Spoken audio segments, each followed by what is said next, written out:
The big factor is the Fed. I call it the Fed disaster plan. They're pushing ahead despite the banking crisis,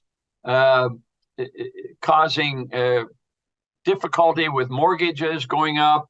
Inflation is raging, but it is coming down. But if you look at the quantity of money, and hardly anybody looks at M2 and M3 anymore, but it's crashing.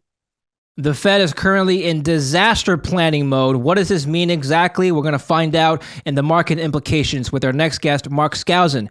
He's an economist, the editor of the Forecast and Strategies newsletter, professor at Chapman University, and the producer of Freedom Fest. Wonderful show. We'll talk about that. Mark, welcome to my show, The David Lind Report. Honored to host you today. Yeah, it's glad to be on your new show.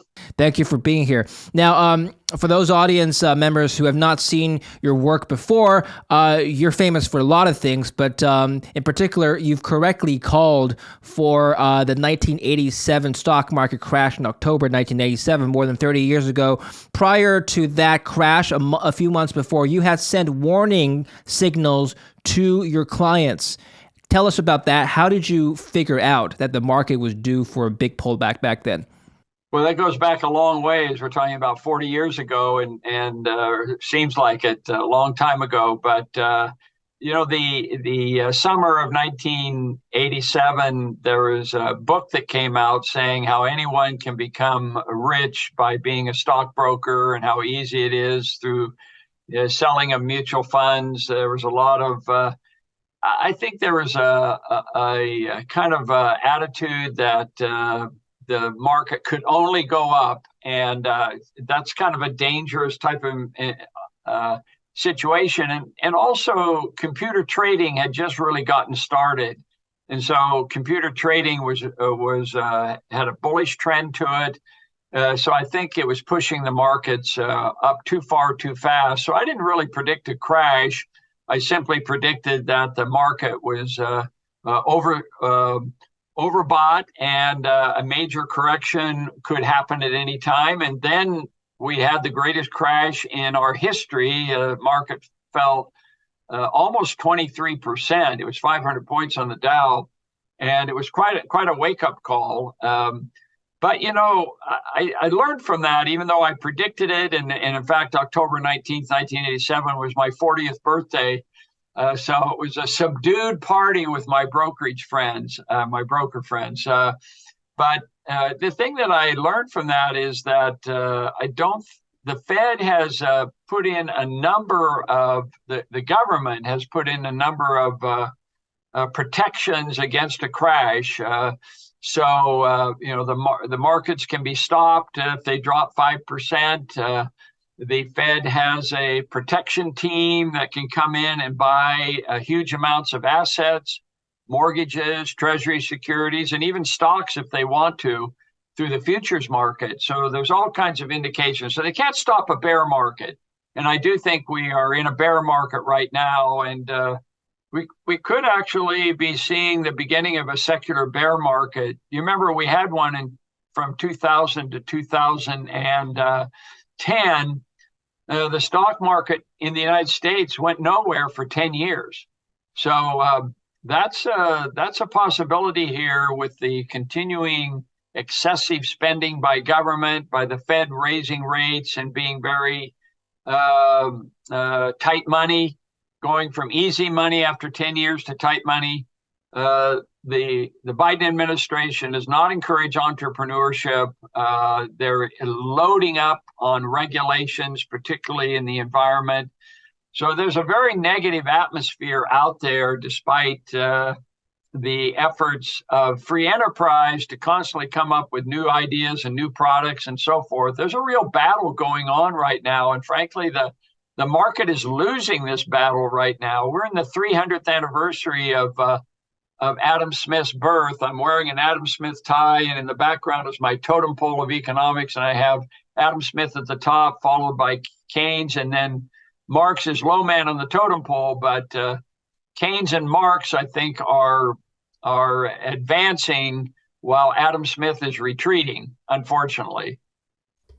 There's a number of good philosophical questions you've posed in one of your recent articles on skeptic.com. I'll post a link in the description so people can read it. We're going to talk about a few of these bigger topics later on. They're excellent talking points, Mark. You've done your job for me. I was joking with you offline. But Mark, I want to come back to this market, bear market that you're talking about. Some people might ask you why you think we're entering where we have been in a secular bear market, as you've described, and the S&P 500 is up 6-7% year to date. So, I mean, the uptrend was there. Yeah, it's not really much of an uptrend, though, because every day is very unpredictable. You have a good week followed by a bad week. The overall trend is slightly up. The year after, the year after the midterms is supposed to be the best performing market. So we could have a positive year, but you have to remember that the Fed tight money policy, they're continuing to impose this. They continue to raise rates. We have a banking crisis that is not going away. Regional banks are still having big problems with depositors leaving and putting their money into big banks, or they're putting it into money market funds, which are yielding 5% right now. So that's a competition with the stock market that we didn't have before. When you had money markets and CDs paying virtually nothing, there was no competition. And so people went into dividend paying stocks and growth stocks with impunity. That has changed. So I think, and I think people are going into gold and Bitcoin and so forth. There are all these alternatives out there, and the big factor is the Fed. I call it the Fed disaster plan. They're pushing ahead despite the banking crisis, causing difficulty with mortgages going up. Inflation is raging, but it is coming down. But if you look at the quantity of money, and hardly anybody looks at M2 and M3 anymore, but it's crashing. Money supply is declining now. And you can't continue that after 10 years of an easy money policy. The Austrian School of Economics, the Austrian theory of the business cycle, teaches us very clearly that there's no free lunch. And if you have 10 years of an easy money policy and promoting excesses in assets such as real estate, the stock market, other assets, Bitcoin, then this pullback could be pretty significant. So I'm still pretty fully invested, but I'm diversified, including money market funds for the first time. So I think we're living on borrowed time right now. The deficits are extremely high. There's that one of the more interesting studies I've seen shows that countries that see government too high, too much government, they grow slow. They have a slow growth policy. You don't get high growth policies with government spending money like water, like the Biden administration is doing right now. So that suggests slow growth. GDP growth is really small. My gross output statistic is coming down, suggesting a potential recession. And let's not discount the possibility of a monetary crisis, of this banking crisis getting worse. And it may not be just domestic, could be foreign. Back in 1982, in the summer of 82, we had the Mexican banking crisis of 1982, and that forced the Paul Volcker and the Fed to panic and reverse course, pivot, if you will. That's a real possibility sometime down the road with the under Jay Powell. Okay, I want to come back to your gross output measurement. It's a different way of measuring economic output than GDP, which is what we're used to. But first, let's talk about this Fed disaster plan. Let's clarify what you mean by that. Are you saying that they are planning for a disaster, or they've created a disaster and now that is their plan? Yeah, it's just kind of a term that I've come up with, a Fed disaster plan. Not like they're really planning it in the sense they know what they're doing. I do think they're they are legitimately concerned about inflation and they are fighting inflation. The Fed is famous for overdoing it on both sides. They overdo it with easy money policies, and they create asset bubbles in the stock market and real estate and in the economy. And then when they see interest rates or when they see inflation rising, they say, "Oh my gosh, what are we going to do?" And so then they reverse course and they engage in a tight money policy. The inverted yield curve is the best way to measure this. This is the Austrian measure of the tight money policy or credit crunch, if you will. It's not particularly, it's not as severe as it has been in the past. There is an inverted yield curve, but it's relatively minor. The short-term rates and the long-term rates are fairly close to each other. The short-term rate is slightly higher. It's approaching 5%.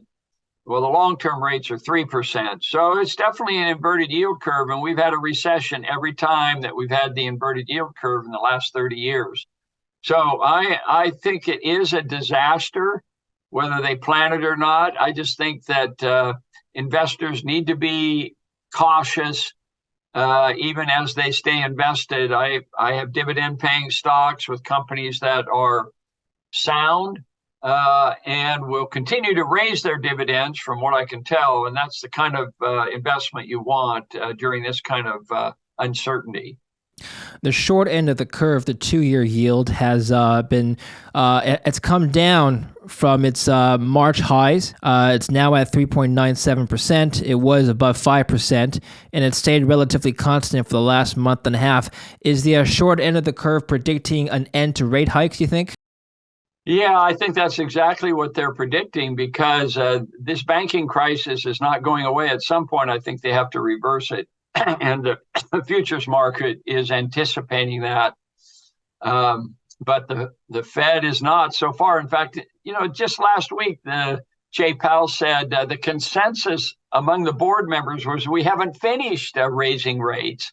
But the latest data indicates price inflation is coming down, so the Fed does need to back off. And if they do back off, then I'll turn bullish again. But until then, I'm on the cautious side of this market. When you say that the Fed has historically overdone it, are you suggesting they've overdone tightening now? And if so, what are the ramifications to the economy? So in the past, if you look historically in the past, the Fed is engaged in a boom-bust cycle, easy money, tight money, easy money, tight money. I mean, it's done like 8 or 9 times since Paul Volcker.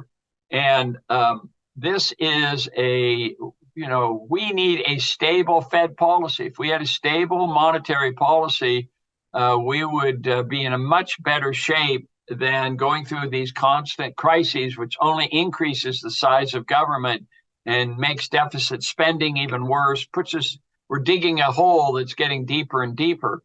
So we had a 10-year from 2008, latter part of 2008 during the financial crisis, all the way through 2020, we had an easy money policy, ZIRP, zero interest rate policy. There was a little bit they did try to raise rates in 2018, 19, but they reversed course pretty quickly.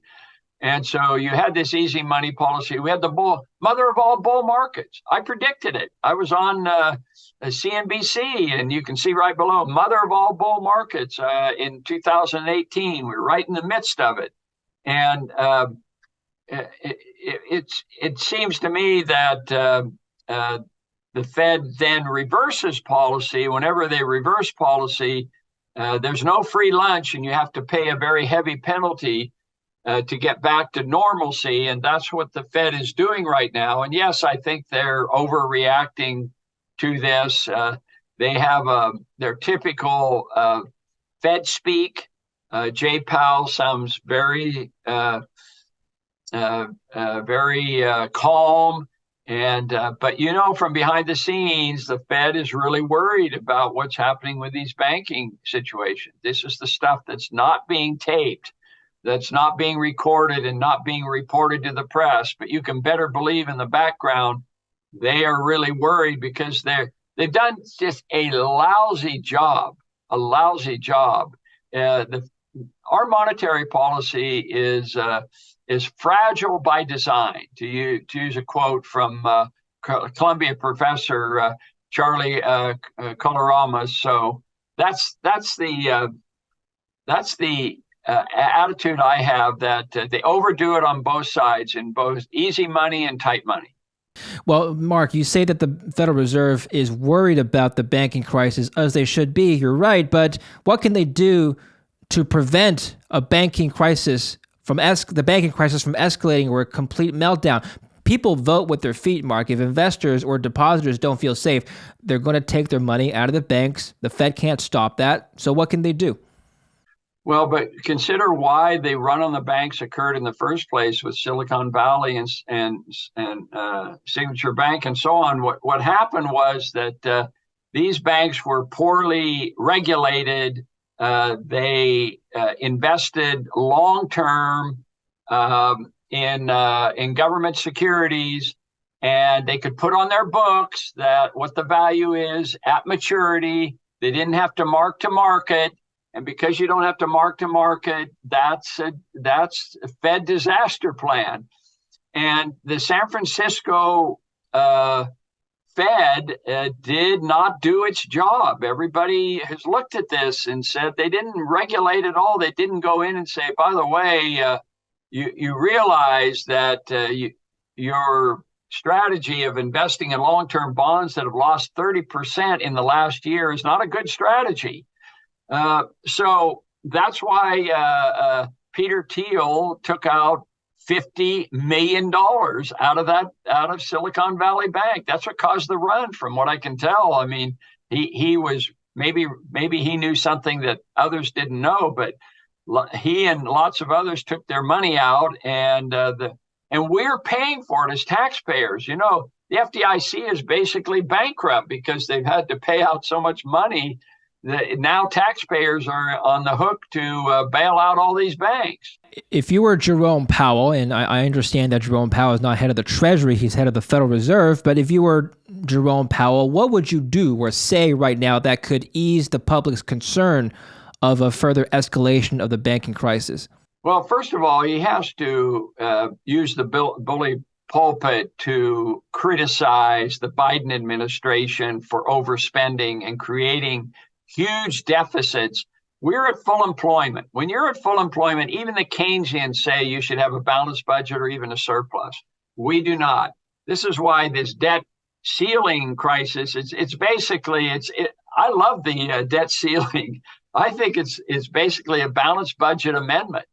And all we have to do is say, hey, we're not going to exceed this ceiling, and you better plan in advance to cut back on your wasteful government spending. So I would like to see Jay Powell do that, to put less pressure on him to buy government securities. You know, quantitative easing is going up sharply again. They were paying off the debts, but now it's going back up. Why? Because the Treasury is borrowing so much money, because the Biden administration is spending money like water. The Democrats is totally irresponsible. And I would like to see Jay Powell be more aggressive in his criticism of the Biden administration about wasteful government spending. So that's number one. Number two, I just think he needs to ease up. You know, he's raised rates. The Fed has raised rates faster than at any other time, including 2008 and 2009. And the money that is being borrowed from the discount window is higher now than 2008. Did you know that? It's worse. So banks, commercial banks, especially the regional banks, are borrowing a lot of short-term money. And this is a suggestion that this crisis is much worse. And so I think I'd like to see him back off and slow down considerably, maybe even have a significant pause here in the raising of rates. I think that would really help. Let me throw one viewpoint at you, Mark. This is another economist viewpoint. He brought this to my attention, which is that historically in past recessions, the Federal Reserve on average has has lowered rates by about 500 basis points. So if you extrapolate to this time, if we were to enter a recession sometime later this year or next year, we're expecting the Fed to cut by 500 basis points, which would bring us back to the zero bound. Do you agree or disagree with that viewpoint? No, not really. I mean, I think they need to follow whatever the bond market is doing. I think bond traders are better at forecasting what is happening. They should follow the bond market rather than leading the bond market. And what's the bond market telling us? The bond market's not going to go back to zero. The Fed, okay. The reason it went to zero in the first place was the Fed was giving away free money at zero interest rates. So why not the rest of the market follow that? And that's not natural. I mean, the natural long-term rate is 6%. I mean, Henry Biddle made that clear, the president of the second bank of the United States. He said, renouncing illusions, find peace and content in that simplest, sublimest of truths, 6%. So mortgages and most corporate bonds should be around 6%, and never 0%. That's sending the wrong signal. So what do you think they'll do then? How many cuts do you think they'll enact at the next Fed cutting cycle? Well, they're only going to cut rates unless if there is a financial crisis, a monetary crisis, similar to what we're seeing right now. If this gets worse with more, we have thousands of banks in the United States. I mean, they have 6 banks. How many banks do you have? 5 banks in Canada, right?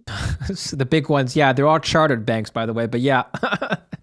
Well, yes, but did they ever have a run on the bank and a collapse in the banking system? Did any of these banks ever go bankrupt in 2008 or for the last 100 years? The answer is no. What is wrong with our country? Fragile by design is the best way to describe it. We have hundreds of banks. We need more branch banking. We need the bigger banks to kind of take over, and we need to stabilize our banking system. This is a real problem. Let me give you 2 bull sort of arguments, and I'd like you to please address these. So the first is that you said that QE has restarted. One argument is that if the banking crisis escalates, the Fed may engage in more aggressive QE, which may boost stocks. And the other argument is that historically in a pre-election year, stocks have done well. So how would you evaluate these statements? Yeah, no, you're absolutely right. It is a truism that since World War II, I think almost every year the stock market has gone up after the midterms. But that doesn't. There's no automatic nature to that. This might be the exception to this rule. There's nothing predictable here. And certainly, we have a tight money policy that is happening right now. So I think if we do have a positive return in 2023, it's probably going to be on the lower side of it. The rally that takes place normally is in the second half of the year, according to the seasonal, Jeff Hirsch and those people who do this kind of information. But I also look at the economic indicators, and it does show that we're moving toward a recession. I think one reason we haven't really faced a full-scale recession is because we're coming out of a lockdown, and that was very disruptive to the system, and we're just trying to get back to it. The supply chain shortages are gradually disappearing, which is a good sign, but that's always very bullish. And by the way, gross output, my geo statistic, includes the supply chain, and the supply chain has really kept us out of a recession. The shortages, where the market is responding to these shortages as you expect the market to do. And shortages create higher prices. That's one of the reasons that's contributed to the inflation, but it also causes a recovery in the marketplace because shortages are not something that that a free market system persists in. It it solves those problems. Business solves problems. Government creates problems, and business solves them. Very briefly, can you please explain the difference between your measurement, GO, gross output, and GDP? Right. So GDP, a lot of people who you study in college and so on in the media thinks that gross domestic product, or GDP, measures the total economy, and it does not. It only measures final output, final use goods and services that have been finished and are purchased by consumers and by business and by government. Usable products. What it leaves out is the supply chain. My gross output statistic includes the supply chain. So all the stages of production are counted in gross output. And so there's a lot of double counting in there, but this is what business activity, this is business writing checks. It's a much better measure of total spending and total economic activity than GDP. And so it's more than twice the size of GDP. And it kept us out of the recession. GDP for 2 quarters declined in real terms, and suggesting a recession last year. GO never declined, either nominal or real terms. It continued to grow. So I avoided a prediction of a recession in 2022. However, GDP growth rate is slowing down, and even B2B spending, business to business spending, actually declined 0.5%, or actually 5% on an annualized basis in the fourth quarter. The new gross output statistic won't come out for another month or two for the first quarter. So we have GDP already indicating that we're only growing at 1%, 1.5% in real terms. It's definitely a slowdown in the economy and a very good chance of recession in 2023. Is it imminent, or is it the later half of 2023? Does the model predict which quarter? No, not yet, because so far it's just a mild recession. If we do get a recession, it's a mild recession. And you have to remember, GDP includes government spending, and sometimes government spending can be artificial to stimulate the economy. So you have to look at the private sector. The private sector is definitely slowing quite a bit. You're seeing this in a lot of corporate earnings reports. Lately, there's a lot of underperformance. And some have outperformed, but I think right now we're seeing quite a few coming in at below expectations.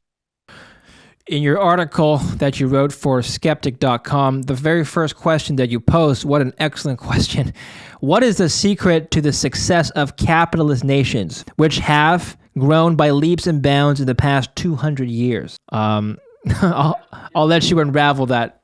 Yeah, I have by the way, in this article, you can go to skeptic.com to read the article, and you'll have a slide hook on. I have 10 diagrams and graphs there, and this one graph shows the Adam Smith system of natural liberty being revealed in The Wealth of Nations in 1776, and you see the economy just taking off since then. And basically it was because we deregulated the economy, we encouraged entrepreneurship, we provided patent law that was really helpful in trademarks and patents, so that people who invented things could make a lot of money and had that incentive to produce. So the Industrial Revolution was developed right at that point.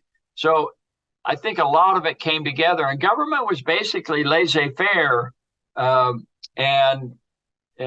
we overcame depressions and wars and so forth to unleash entrepreneurship and technology that has covered a multitude of government sins, if you will.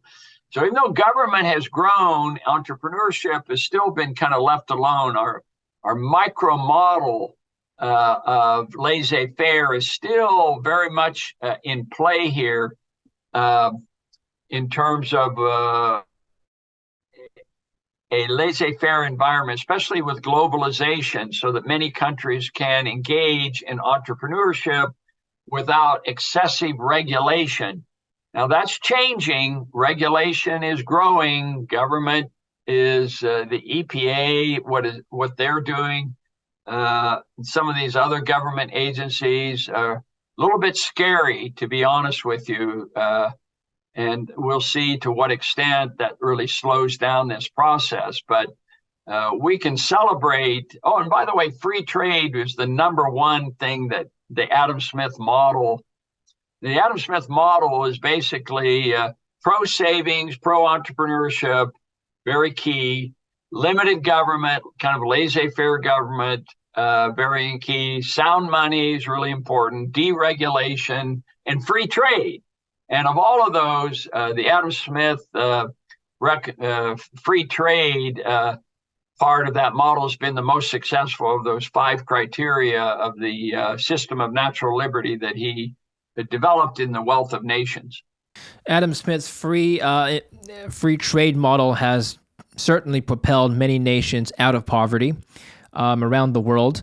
The invisible hand of competition, which is what he wrote about in The Wealth of Nations, how does that apply on a nation-state level today?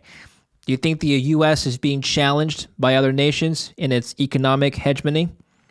The more trade that we have between countries, the better off we are, because then that discourages, if you will, it discourages war and conflict.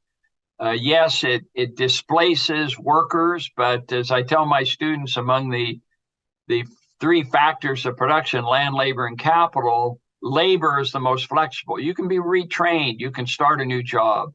And many people have had to do that. And you get a more productive job. So I don't think we need to fear competition, foreign competition. I mean, look at the automobile industry in the United States, how the Ford, GM, Chrysler, their products have improved dramatically because of foreign competition from the Japanese, from the Germans, and from other automobile producers, airlines, televisions, all of these things have benefited from globalization and trade. So it's a very dynamic process. It's what Schumpeter called creative destruction, or Clay Christensen, creative disruption, a phrase I like better. There's winners and losers with this kind of a market. There's no question in the dynamics of this trade and so on. But the more educated our people are to realize that consumers benefit from this in a tremendous way. The quantity, quality, and variety of goods and services have increased dramatically. Capitalism has won this debate when it comes to the production of goods and services. The big issues are inequality and leaving the poor behind and so forth. These are the issues that we need to resolve. But in terms of actual production and material well-being, capitalism has been a far superior model. Well, if a Marxist economist were to argue on that point with you and say the material well-being has only been observed by the upper class and the owners of capital, meaning that the workers have not seen their standards of living rise, and in fact they've been exploited by the capitalists at the top. And certainly we've observed that with inflation eroding the middle class wealth over the last 2 years. We've seen people have argued quantitative easing has only benefited the wealthy. How would you respond to these arguments? There's no question that inflation, wealthier people, investors, speculators, they do a better job. The poor and the middle class are hurt by that. But who caused the inflation in the first place? It was clearly government. That's to blame now. You don't blame that on capitalism. Look, the idea that the poor have not benefited from capitalism is just a myth. I do, among my students, I say, so give me examples of, we're going to take the rich, the middle class, and the poor, and we're going to look at automobiles, for example. The rich can buy a Lexus or a Mercedes-Benz or a Cadillac. The middle class can buy a Toyota. The poor can buy a Chevy. There for everybody. There's this level. Hotels, the same thing. There's the Ritz-Carlton, there's the Hiltons, and there's the Motel 6. For food, there's the expensive restaurants like Ruth's Chris, and then there's the middle class type of restaurants like the Olive Garden, and then there's fast food that have actually increased dramatically the quality of food over the years. So in televisions, look how TVs and so forth have come down in price, so that even the poorest people watching the Super Bowl have a better time watching the Super Bowl than the rich people who go to the Super Bowl. They don't even get to see replays. And then finally, I use this as an example. This right here. This is my wife and I on my iPhone. And I said, my wife and I spent time about 10 years volunteering to help people who lived in Yonkers who were on welfare and so forth, and all the problems they had. Let me tell you, they all had one of these. Everybody has one of these, which contains all the information you need to become a more successful investor, to become more educated. We have college courses. We have college courses that don't cost anything on the internet. So don't tell me that the poor have not benefited from capitalism. They have. And in fact, they've benefited more because this is the equalizer. What's the difference between a Bill Gates who has one of these and a person on welfare in the Yonkers? It's the great equalizer. So I actually think in terms of income and wealth, there has been a greater inequality for a variety of reasons. But when it comes to quantity, quality, and variety of goods and services, the poor have really benefited even more than the rich, in my opinion, over the last 100 years. If somebody were to say that somebody born into a wealthy family has a higher chance of financial success later on in his life, would you argue at that point? No, not really, because I'm in Adam Smith's camp here that we have an obligation to educate everybody, and the better the education across the board is really important. So we don't want to just have the wealthy have their children get well educated. Everybody needs to have a good chance. So even Adam Smith advocated public education. Now, I think school vouchers are a great way to introduce a market concept to improve education.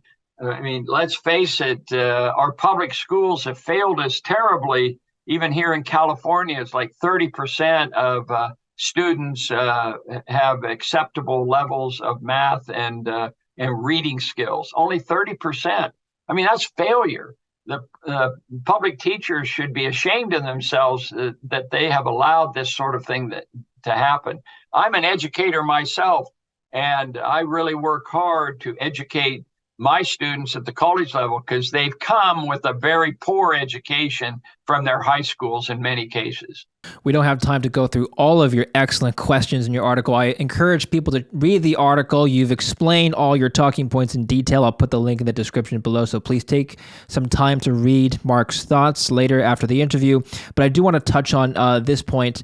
Why are young people so attracted to democratic socialism, and is there a better alternative? You know the adage, if you're not a socialist at 20, you don't have a heart.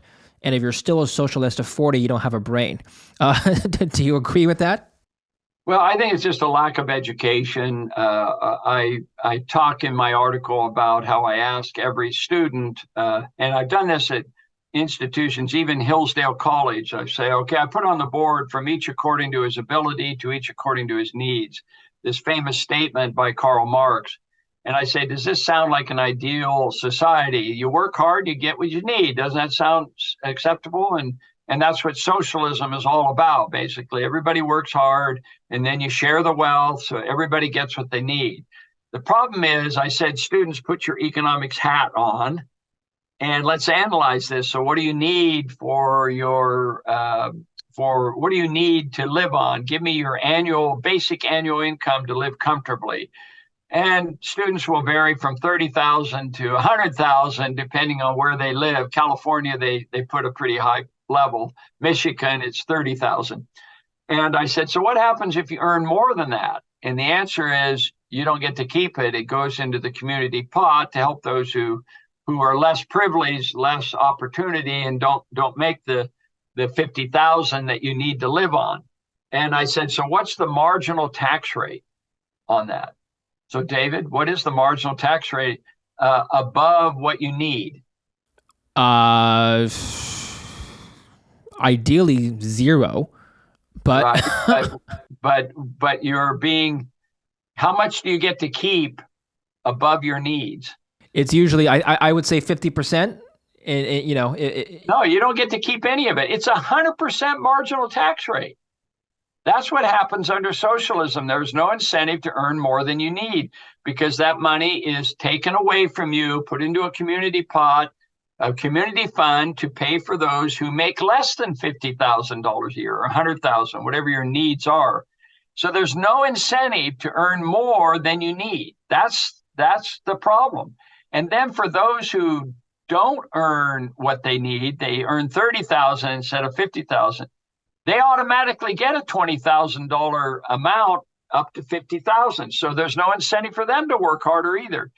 That's why socialism fails, because students don't realize that it's all this thing about, well, we're going to give you free schooling, we're going to give you free medical, we're going to give you free food. That's the idea behind the Marxist from each according to his ability to each according to his needs.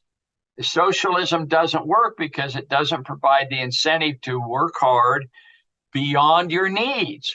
That's the problem. In a society where everybody is, let's say, working and they're, let's say, providing output up to their needs, whatever that level is, 50,000, 30,000, 100,000, and let's say somebody is making more than 100,000, it goes to community pot. There's a 100% marginal tax rate, but everybody's needs are already satisfied. So how do you distribute that community pot? Who gets that money? Here's the problem. The problem is the incentive now actually drops to zero, because if you're making $100,000 a year, you get what you need. That's correct. But you also know that if you work half as hard, you only earn 50,000 the next year, you're going to be taken care of. You're going to get that 100,000. You're going to go to the community pot, the community fund. So the money runs out of the community fund. It's not able to handle all of the people who are stopping working or slowing down and becoming less productive. Again, economics, I ask my students, give me one word to describe economics. A lot of people say price and cost and opportunity, choice. These are terms that are used. 2 words, cost benefit, trade-offs. There's lots of words that can be used, but the best one is incentives. If you have a model, the socialist model does not provide any incentive for you to work harder other than your goodness out of your heart.